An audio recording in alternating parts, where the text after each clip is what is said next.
Uh-oh, we're over time. I know la profesora Dorna tiene sangre suiza. Good morning. It's still morning. I'm Ron Leader, just like it says on the program. And I bet there are some of you that are just as excited as I am about being here now on this topic. I can't believe it, how amazing it is. Who's excited? Fantastic. I wrote myself a letter. We're at the intersection of medical informatics and generative AI. As mentioned yesterday in the context of Reichert, AI can put us all at the right place, right time, and with the right stuff.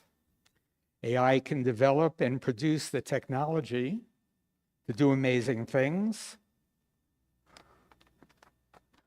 Does anybody believe we can't modify our own genetic code? Is that crazy?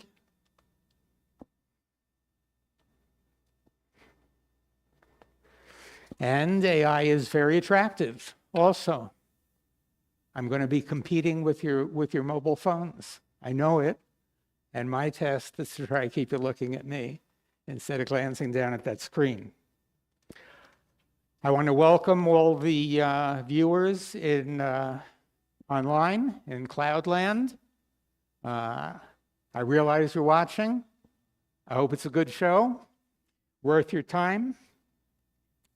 For some time, I thought I could deliver my message that I have for you here today without any slides or visuals. I could say the airline lost my luggage, and I came without my files. I could tell the story the old-fashioned way. I could be a stand-up comedian and tell a few jokes and keep you all entertained. What I'm going to do is something so that 2 years from now, you remember the guy who took off his sport coat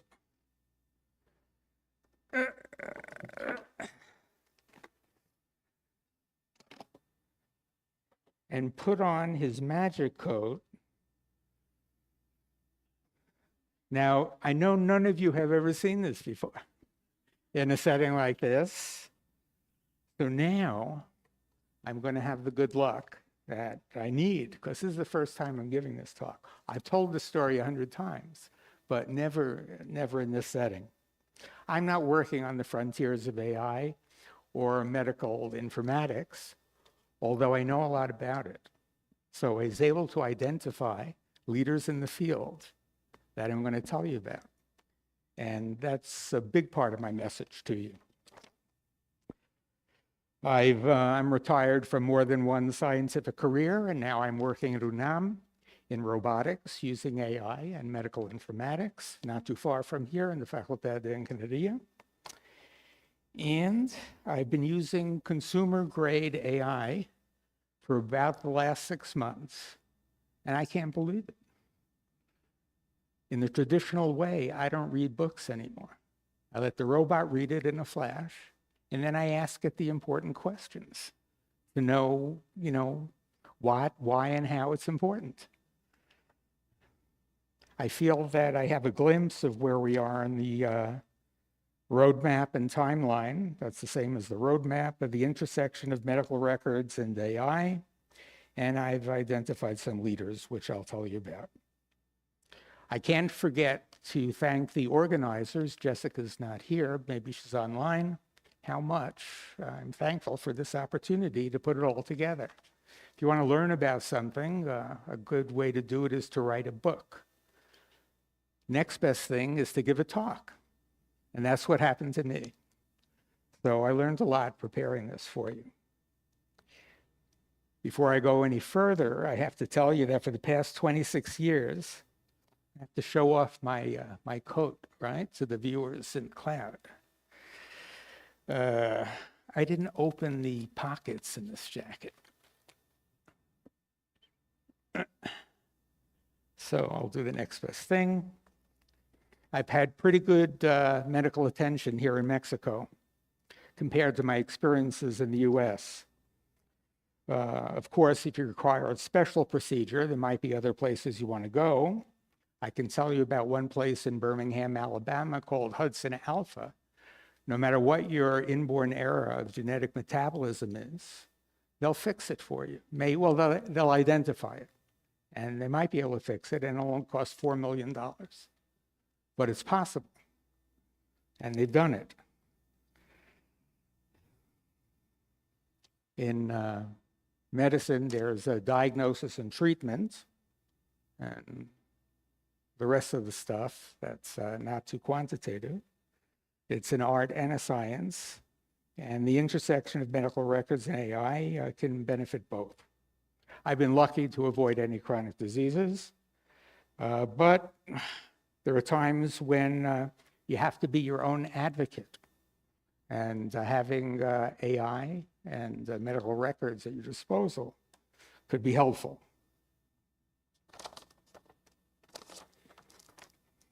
Well, why hasn't improved medical records, interoperability, and AI flooded the market already? It's been around for quite a while, since maybe 2020. There must be somebody who's resistant to change, doesn't want things to change that quickly. I think my friends, compañeros, we're at the point where healthcare can become a public utility, like electricity or the telephone. And I wonder who wouldn't want that. Maybe we'll talk about it at the end. I think that's a bold statement, and I take the credit for it because I haven't heard it anywhere else. I made it up as I was preparing this talk. As a child growing up in the Bronx, New York City public schools in the 1950s, I had the feeling that technology could do anything. I don't know where I got that idea, but for some reason I had it. And it's a Silicon Valley soundbite. You know, if you can think it, you can make it. It occurred to me that death was a part of life. But wouldn't it be wonderful if someone could figure out how to avoid it? Well, that was 70 years ago. And has anybody figured out what my title means?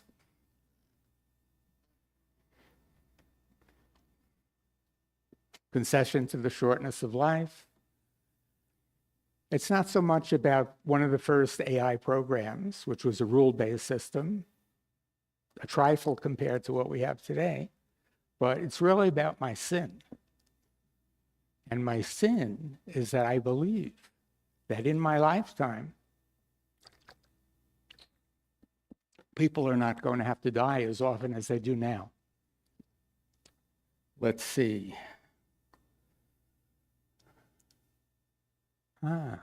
So where did medical informatics come from? Where is it going? How will AI affect, and what will be the naturally by design? This is a talk, is a work in progress. And I just pushed the button on PowerPoint and it created a summary. Historical evolution of AI. Blah, blah, blah. Got to push the right button. So Mycin's in the Wikipedia, and isn't the Wikipedia a great thing? Okay. I haven't written the Mycin article. I just put it there for effect. And why did Mycin disappear? Why isn't it here now? Oops, get back there. Now, I also put this little, I was having fun with PowerPoint. Remember, I thought I might be able to do this without slides. And, well, you can see me talking, but you can't hear me, right? So, the knowledge acquisition bottleneck. Fortunately for us, that's almost gone. But as the last speaker said, are we creating a lot of information that isn't really connected to the real world? So physicians didn't want to keep Mycin updated so that it could continue diagnosing infectious diseases and prescribing the optimal antibiotic. That's what Mycin was about. I had some firsthand contact with it. It was developed at Stanford in the early 70s. Our last speaker had some contact with it in Puebla, so it's spread around, but it's gone now. And our first speaker mentioned Bernie Widrow at Stanford, and that's where it was developed. I was in a psychiatry department in Stony Brook, New York, and a resident came from Stanford, and he had firsthand knowledge, and he showed us how to work it. Longevity strategies. I really meant to say since 1200. So vampirism, right? It's a lifestyle. Early to bed, early to rise, another lifestyle. What does cryogenics mean? That means you freeze yourself until they find a solution for your illness. We talked about coding. Code the mind and copy it into a freshly cloned body. And then hope, well, it's not a strategy. So who'd have predicted they'd all be walking around with a supercomputer in our pockets? Nikola Tesla, 125 years ago. He'd be right at home. So what happens in 5 years when that supercomputer in your pocket becomes the smartest person that ever lived in any room that ever existed? That's enough. For those of you who've got something better to do, this is the main part of my talk. You take a picture of this, those names. The first four are traditionally legitimate with a wide dynamic range. The last two, you can imagine that with something as important as health, that there are going to be people who go into business to try to sell you things that make your health better, last longer. Now, I have respect for the last two. Stephen Gundry, he's a well-known pediatric cardiologist. He has patents. He sells health supplements. Joseph Mercola is a tireless health writer. If you when you've got a chronic disease that nobody else can take care of, you might find the answer with Joseph Mercola. Let's see, Ray Kurzweil, it's the first one I'll tell you about.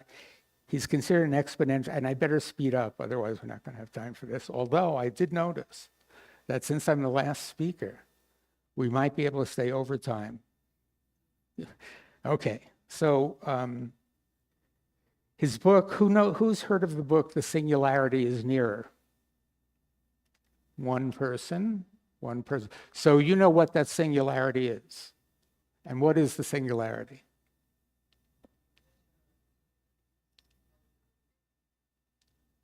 In other words, direct connection to the cloud.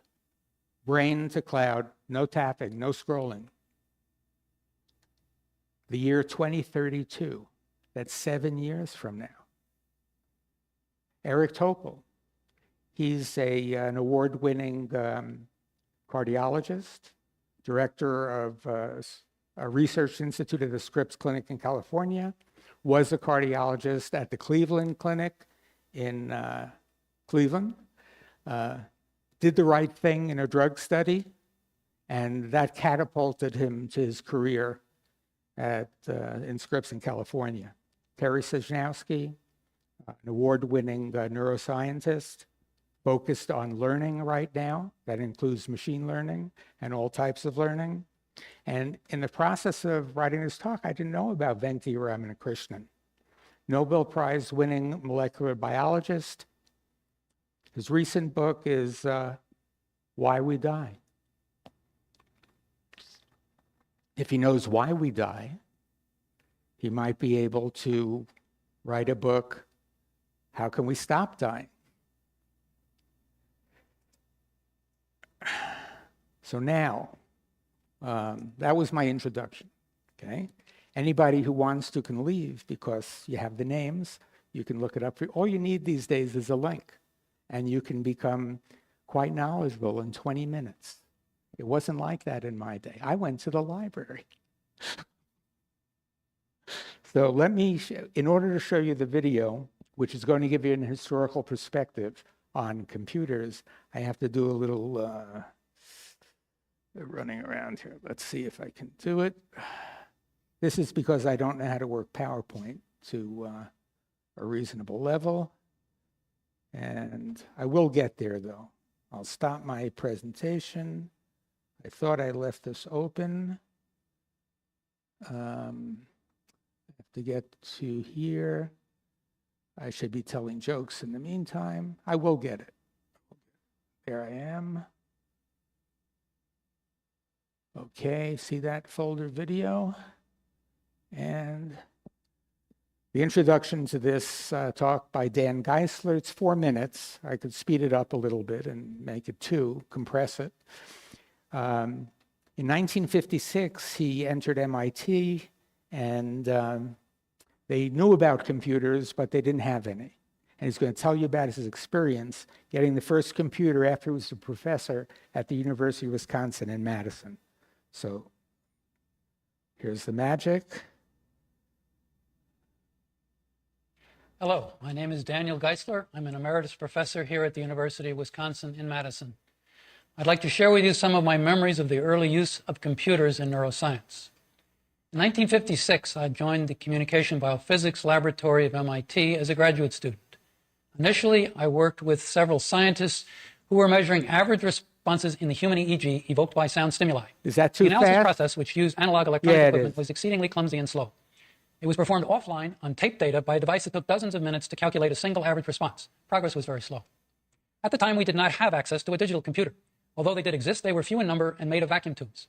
But nearby at MIT's Lincoln Laboratory, the world's first transistorized computers, the TX0 and the TX2, were being built. Wesley Clark was the chief designer, and Ken Olsen of DEC fame was the chief engineer. In the design process, a standalone device called the Average Response Computer, or ARC, was built to test some of the concepts being used in the big machines. The ARC was lent to our laboratory and revolutionized our work because it could compute an average response almost instantaneously online. It thus became feasible to study average EEG responses in some depth, which I did for my doctoral thesis, finishing in late 1960. We're talking about the 1960s. With the TX machines completed, Wes Clark and a small team went to work on a small, stored program computer that could operate directly in laboratory environments. By 1962, they had created the LINC, Laboratory Instrument Computer. Having demonstrated a prototype in early 1962, the team asked NIH to fund the construction of 12 LINCs to be used on an evaluation basis in different types of laboratories. NIH agreed, and a national competition for 12 evaluation LINCs was announced. The Laboratory of Neurophysiology here in Madison, which I had joined in 1962, was awarded one of these evaluation LINCs. The terms of the award were unique.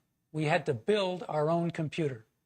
So for the month of July 1963, Dr. Joseph Hind of the Rose Hind team and I, along with representatives from 5 other award groups, went to Boston and assembled our computers, a picture of which is shown here, with the mainframe, display units, and the tape long storage units. We were also briefed on LINC operations and learned its machine language programming code. Some of the final design changes were made after we got to Boston. By present-day standards, the LINC was a trifle. Its hardcore memory included only 2,000 words of 12-bit memory, expandable to 4,000 words. Its cycle time was 8 microseconds, and its bulk memory were these small addressable LINC tapes, 2 units of which were included with each computer. Each of these tapes could store about 100,000 12-bit words. But the LINC was a true general-purpose computer, and it was a true laboratory computer, rugged enough to stand for years in our laboratory with negligible downtime, tolerating even heavy cigarette smoke. Almost from the day the LINC entered the lab, our lives were revolutionized. Instead of having to take our tape data across the street to the university's computer center offline, we had our own in-lab computer running 24 hours a day, if need be, on our data and providing instant online feedback. Overnight, the LINC became indispensable and made possible several classic studies of auditory physiology that were begun in our laboratory at that time. Thank you. Overnight, it became indispensable. That's what happened with mobile phones. And that's what's going to happen with personal robots. Mark my words. Getting back to PowerPoint. Does anybody want to say anything? I mean, that's amazing what we just saw. Dan's career was dedicated to sound getting from to the synapses. He wrote a book about it in the last years of his life, but I suggest if you, in your careers, need to know anything about that particular process, aside from the molecular biology, the book Sound to Synapse would be a good place to look. The next time I give this talk, I'll show a picture of the book cover. Let's see. Here we are. Let's go back here. Hope it stays here. Whoops. Didn't make it. Okay. So, the rise of pocket supercomputers.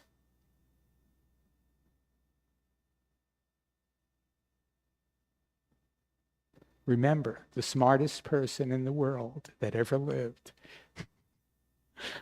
in your pocket. Who's taking notice? Well, these are two funding agencies in the US, the National Science Foundation and the National Institutes of Health.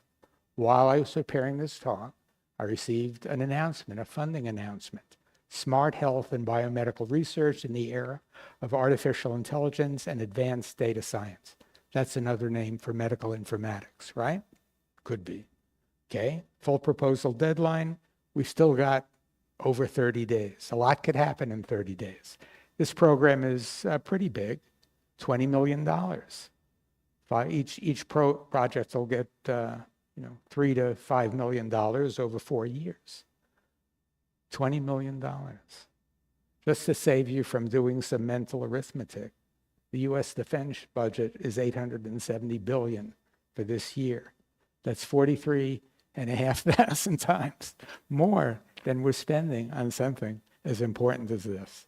These are just a few of the agencies that are involved in the National Science Foundation. And I have to say that the National Science Foundation was founded as a cooperation between universities and industry by someone named Vanderveer Bush. And I'd like to see more of that in Mexico.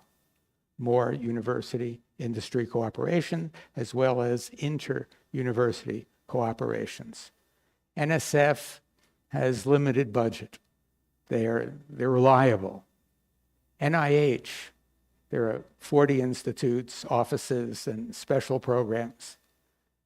They have a lot of almost unlimited money. If they like your project, it doesn't matter how much it costs. In the old days, these are the new days. So now here's what a slide looks like from a not so inspired AI. I'm just going to pass it over. I think everybody knows that traditional medical practices, AI, healthcare, and now we're in a new age, but we'd like to see it when we go to the doctor. How long is that going to take? We used to go to the doctor, and if we had something wrong with us, it had to be as big as a rhinoceros in order for them to find it. It's a little funny, right? Oh, in the 1950s, the cover of Life magazine, new treatments for cancer, big medicine. This is May 5th, 1958. Oh, and look what's in the left here. Know how you really dream. One of my past careers is that in the clinical and sleep research business. And believe me, it's been a wild ride. The next slide is another video. It's the first person on the list, the exponential futurist, Ray Kurzweil. Okay. He wrote The Singularity is Nearer, and then 15 years later, he didn't realize things would go so fast. So he wrote The Singularity is Nearer. And that's him. He grew up in New York City, went to public school, and he works at Google as a futurist. He invented, as a child, an optical character reader. Libraries had Kurzweil machines. And the end of biological limits is 7 years from now, according to him. And what does he mean by biological limits? Well, we're going to see another movie. So you have to suffer through my stumbling around on computer here, but now I have the file open where the video is, so it should be a little faster. Video. There we go.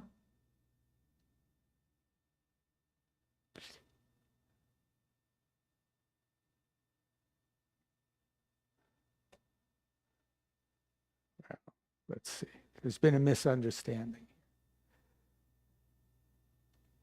Got it. As we merge with AI in this way, a we little will loud. become a hybrid species. Isn't We're going it? to find solutions. Could we lower the volume a bit in the cockadoo?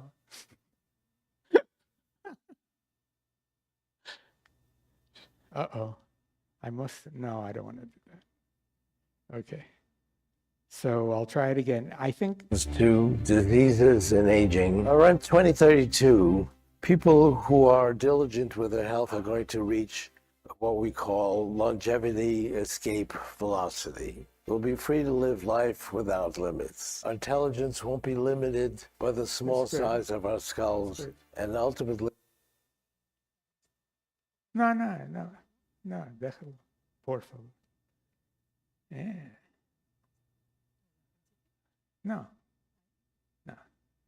it will expand a millionfold. Let me start by explaining how we're going to connect our brains to the cloud. No, está bien. I think most people fear death, That was just a as splash. I do. It's an incredibly Now I can speed them up. lonely concept. And it's tragic when our loved ones die. Even 20, 30, 40 years after they've died, we still want them back. Death And is not something to avatars can bring celebrate. them back. But we've lived in a world where people just accept it. You hear it all the time. Oh, life's short. You have to make the most of it. Some people say they don't want to live past 100. But I'd like to see them say that when they are 100. We've convinced ourselves that death is a good thing and gives life meaning. But when we get a life-threatening illness, we become desperate to find a cure. When faced with a choice, people will choose to live. It's only those who are in unbearable physical, mental, or spiritual pain that choose death. We are the species that transcends biology. We have not done that. Our life expectancy would still be 20, which it was 1,000 years ago. So overcoming the limitations of biology is not a new story. It's for why I want to live indefinitely. It again comes down to living one day at a time. I want to live to see tomorrow because I want to see my loved ones and I want to continue working on my creative projects. I don't see a time when I would not feel that way. You spent a lot of time pointing out was that an humanity interview. will one day achieve immortality. You pointed out that our brain will go to the cloud. They will be able to live there forever. I wonder if we You can can then watch talk about this yourself. immortality. Shouldn't we ask a different question? For example, can such a state be called life? As AI merges with medicine, we're going to find solutions to diseases and aging. At the beginning of the COVID pandemic, Moderna used a range of AI tools to help design and optimize mRNA sequences and discovered the sequence of its successful vaccine in just 2 days. They also used AI to speed up the manufacturing and testing process, which saved many lives. Biosimulations like these aren't going to be limited to viruses like COVID. With the exponential growth of computation, we'll soon have the ability to rapidly test billions of possible molecular sequences to find cures, ultimately for all diseases. By around 2032, people who are diligent with their health are going to reach what we call longevity escape velocity. This is when scientific breakthroughs will add more time to our remaining life expectancy than is going by. Right now, as you live through a year, you get back about 4 months of life from scientific progress. So you're only losing about 8 months of your life expectancy for each year that you live. But as I've said, medicine is advancing exponentially. So by around 2032, we'll be getting back a whole year of life as we live through a year. And after that, we'll get back more than a year back for each year that we live. So we'll be going backwards in time as far as our health is concerned. As we merge with AI in this way, we will become a hybrid species. We'll still be human, but we'll be enhanced by AI. Do you consider people who have cochlear implants or pacemakers or prosthetic limbs to be less alive? Of course not. These are early examples of merging with machines. Our machines are going to continue to shrink in size and gain in power to the point where they are invisible and inside our bodies. As we merge with technology, we will no longer be limited by our biology. We'll be free to live life without limits. People will have own cerebral cortex and an artificial cerebral cortex. Thanks to this artificial cortex, will they be able to search for information just like we do today using Google? Well, let me start by explaining how we're going to connect our brains to the cloud. Nanotechnology is an emerging field that's manipulating materials measured in nanometers. 1 nanometer is 1/1000th of a meter. For perspective, the head of a pin is about 1,000,000 nanometers wide. Scientists are in the early days of figuring out how to build nanorobots, the size of cells that will function like today's robots, sensing data, processing information, taking action, communicating with each other, all on a molecular level. This idea might sound futuristic, but my research shows a steady trend leading to a nanotechnology revolution in the next 15 years. The amount of computation that once took up an entire floor of a building now fits on a smartphone in your pocket. And soon, what now fits in your pocket will fit inside a blood cell and will be far more powerful. In the 2030s and 2040s, nanobots will swim in our bloodstream. They'll perform medical tasks with precision, deliver drugs straight to the source, drill through clogged arteries. Ultimately, they will go into our brains, non-invasively, through our capillaries, provide wireless communication between our neocortex, which is the top layer of our brains, and additional digital neurons hosted in the cloud. Think of it like having your phone, but in your brain. If you ask a question, your brain will be able to go out to the cloud, similar to the way you do on your phone now, only it will be instant. There won't be any input or output issues, and you won't realize it has been done. The answer just will appear in your brain like it is part of you. Some people say they don't want nanobots in their body, but lots of people didn't want to use early cell phones either. Yet today, they take them everywhere and never leave home without them. Once we connect our brains to the cloud, our intelligence won't be limited by the small size of our skulls, and ultimately it will expand 1,000,000-fold. Have you ever wondered whether AI will be able to feel pain? The lines between and biology are going to blur as we merge together. So it will be difficult to determine whether our pain is felt biologically or digitally. This is similar to the question of consciousness. Will AI be conscious? There's no definitive scientific test to confirm or deny consciousness. It's a philosophical question. We assume that each of us is conscious, if we seem conscious, but that shared human assumption breaks down as we start to move away from humanity. Some people share the idea that animals are conscious, but not everybody does this, and that's where the whole issue of animal rights comes from. Are insects conscious? There's really no way to prove it. In the future, AI will act as though it is conscious, and therefore we will treat it as though it is. Okay. I wonder if we have any comments from Cloudland. Are they still there? Oh, that's good. Let's see if I didn't realize that I was not showing the talking head until about halfway through it. The next time I give this talk, I'll figure it out. I guess I'm not a magician in this jacket. So there we are. We're back. Can't get back. Let me close this.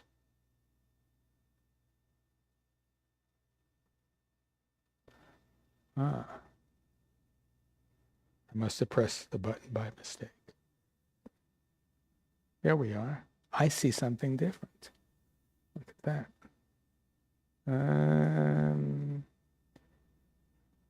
I'll do it from this. So I did. The longevity escape velocity. It's similar to immortality. And this is why I wanted the newspaper reporter here. I could say what we were talking about as a headline. Right now, medical technology adds to life, but it's a little slower than life takes it away. But when you reach the escape velocity, the concept is that it'll be adding to life faster than living takes it away. Okay, with that, we get out of exponential futurist crazy land, not so crazy, and we get more grounded to a legitimate cardiologist who works at the script. He's the editor of an online medical magazine called Medscape. Do the physicians in the audience know about Medscape? All right. There's your editor. The patient will see you now. The creative destruction of medicine as we used to know it. He's really going against the grain. He took all of this longevity stuff and he put it in a book that came out in May. That means that he probably started writing it a year ago. And I'm going to tell you a little bit about the book. Here it is. 5 things that determine your longevity. Guess what's missing? Genetics. They did a couple of studies. It looks like genetics doesn't matter. Lifestyle matters more than genetics. Cells, you got to have good cells.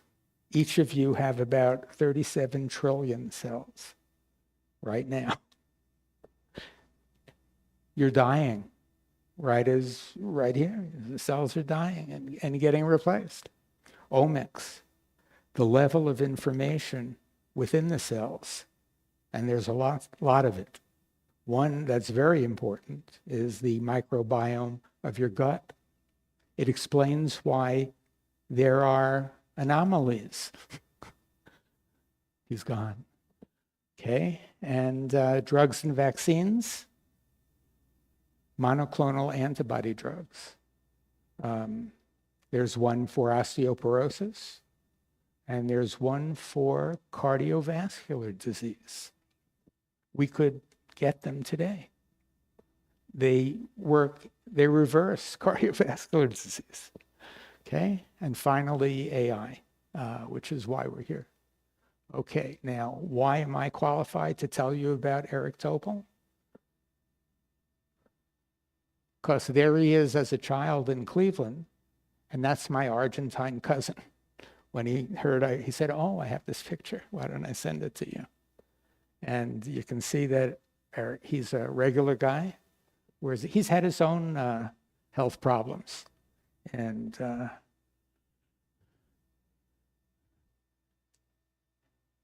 it seems his politics are right too. Look at what he's saying. But this is not recently in the new administration in the States. This was in the first administration of Trump in 2017. Okay, number 3.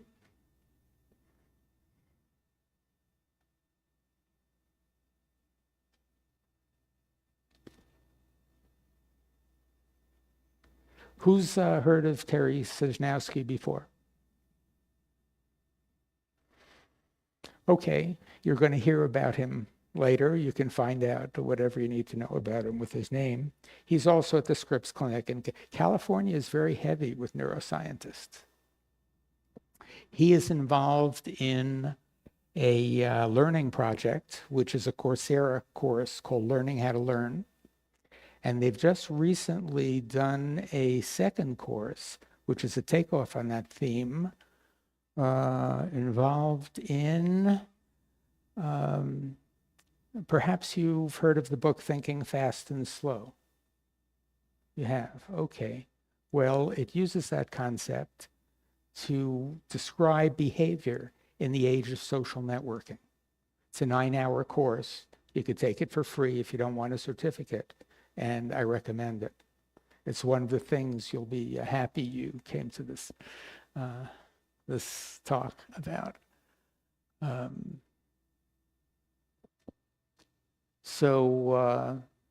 Old school, there was a book about how we die, criticizing how medicine helps us die and how we live. It's a natural sequence. This guy, he doesn't say how, he says why. And you can watch an interview between him and Neil deGrasse Tyson in which he reveals all the secrets. And it's another approach. If you know why we die, maybe you could stop it and result in a more different from Ray Kurzweil's approach. So these are 2 different opposing concepts. And another web-generated slide, but nevertheless true. And I think I've reached the end of my talk here. We can keep things going the way they are, and AI could supercharge the old wheels that we have, and we can just roll through things faster. Our lives, our health would be more secure if we did have comprehensive, interoperable medical health records. The technology's been there to have it for at least 20 years, but we don't. We may just skip over that. And there are some examples of that in recent times. Consider the compact fluorescent light bulb. It was sort of like an intermediate step from incandescent bulbs to LEDs. Generative medical records can find new pathways. And this somehow gets at the concept that we heard about yesterday that maybe it can't create new knowledge. Okay? When Mycin was conceived, its creators were too far ahead of the technology and too early for the culture of medicine. Half a century later, even more than that now, we have those tools that could have prevented Mycin from disappearing, all other things being equal, meaning if there weren't any forces that didn't want it to be successful. And one big question is whether we'll also match the required wisdom for safe, explainable, and trustworthy AI in healthcare. And what is my sin? I didn't tell you that I was 200 years old. I'm kidding. Who would like to say something? I think this is pretty bold, you know.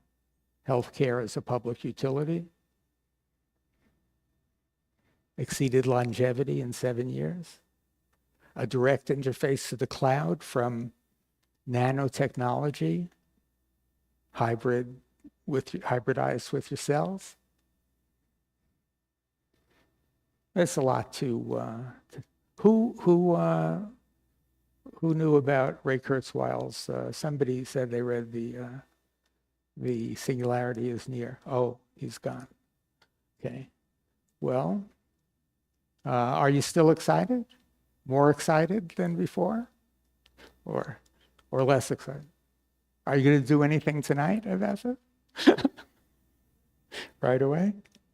I'm ready to be thanked for sharing this with you. Thank you so much, Dr. Ronald. And we are so happy that you guys are still here. Thank you for joining us today on the second day of our summer school on medical informatics. And thank you so much for your presentation. I think it was very great to see you engage with the public like that and change your outfit. It was great. See what people remember? Yes, thank you so much, Doctor. So this creates a hook in your memory on which you can hang all the other stuff that I told you. Some people think memory works like that. Okay. Any questions from the and you know, with all my technology, my PowerPoint is stuck on the 5th slide, and I was doing this from here. Okay.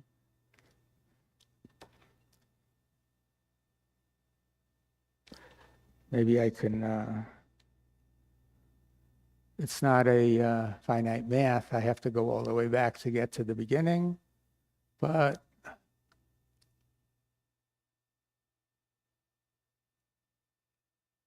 I'd happy to hear. I have a story to tell you.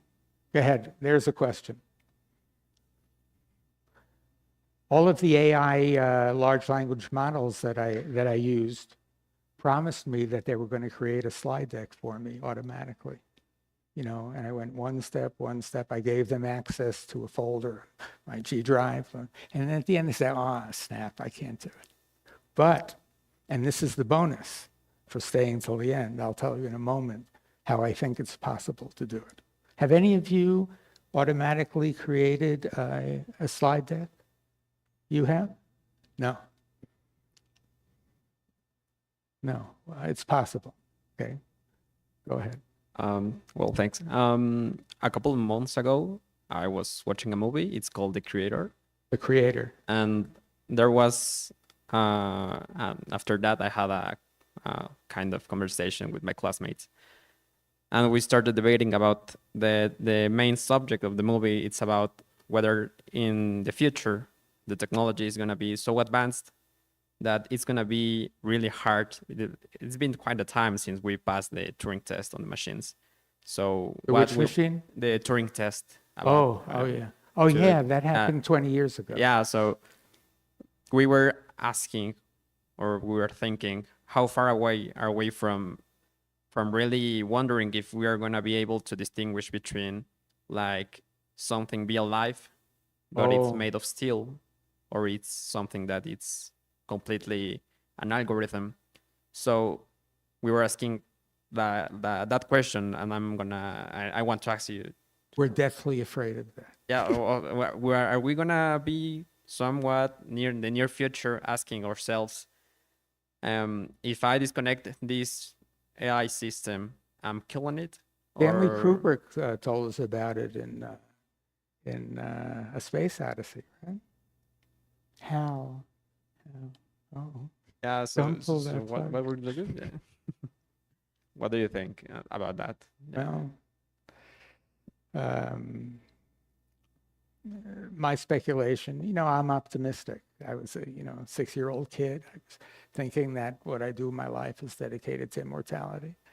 And I think technology will save us. That's what I think. Thanks. Yeah, I was wondering if isn't the idea of extending life itself scary at all for you? And another one, questioning if we can do it, if we should do it, and if our mind as human beings is capable of having an extended life expectancy. Well, I'd say there was a time when people didn't live past 30. How do you like that? There was a time when in vitro fertilization didn't know that every hospital was going to have a fertility clinic.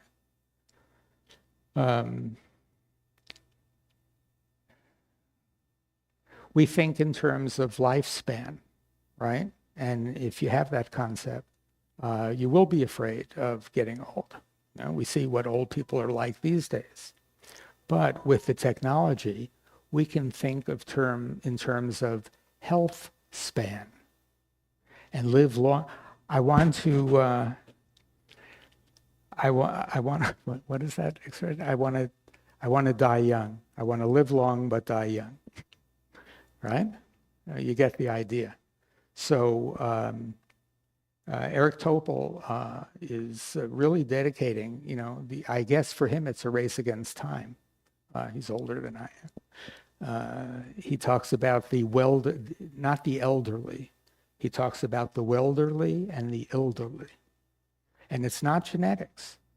But even if it was genetics, you're dealt a genetic hand, but then there's epigenetics to control and optimize the hand that you're dealt.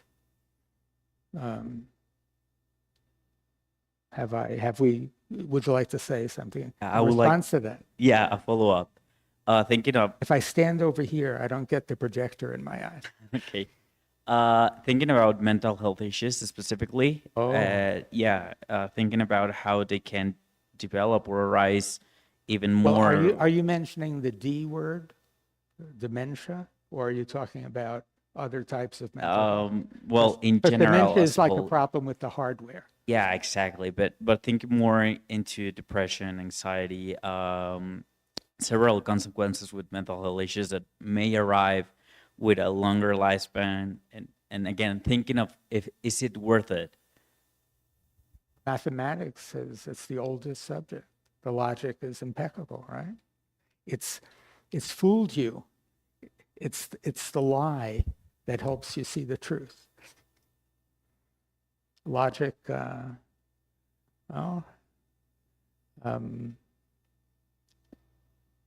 we could have a private discussion. No? So I remember watching a video on what would happen if we were to achieve immortality. And well, one of the main They're conclusions so creative. and one of the main conclusions that the video came to was that it would essentially be rendered moot because we have a limited amount of memories and so and such that we can keep in our brains. So what would be the limiters? What is our threshold when we're talking about extending someone's lifespan? Are we aiming for until then? Are we aiming further? Are we aiming before then? What would be our goal regarding this? Well, you didn't get my message. We're talking about health span now, right? Okay. And with a direct connection to the cloud, the resources are unlimited. The only thing we're missing is nobody talks about super bodies. Right. So if we could clean out all of your arteries non-invasively, I mean, there are some unanswered questions, but be brave, Okay. be bold, Right. and see where we can go. Yeah, I think that's about right. I agree. Thank you. You do? Yeah, All right. I think it's a fair assessment. Uh-huh. I don't think anybody, even if you're 100 years old and, life is just not pleasant, you say, I've lived enough, life doesn't owe me anything, and I'll just turn out the lights. I had a recent experience with appendicitis. As physicians, you should know that it's very rare for somebody over 70 to get appendicitis. But the pain was so bad that when I woke up from the anesthesia, the thing that I still remember is, the pain is gone. I can live again. So, it's tough to be human, The best, I heard Jerry Seinfeld say, the best revenge against life is to live well. So let it be said that we lived well. We lived. We're in the philosophical area now. Let's try to stay away from it. Thank you so much, and an applause again for Dr. Ron Letter. Thank you very much for letting me try out my talk on you. Thank you for sharing your tips on longevity and looking every time like you're 20. I think I want my bank.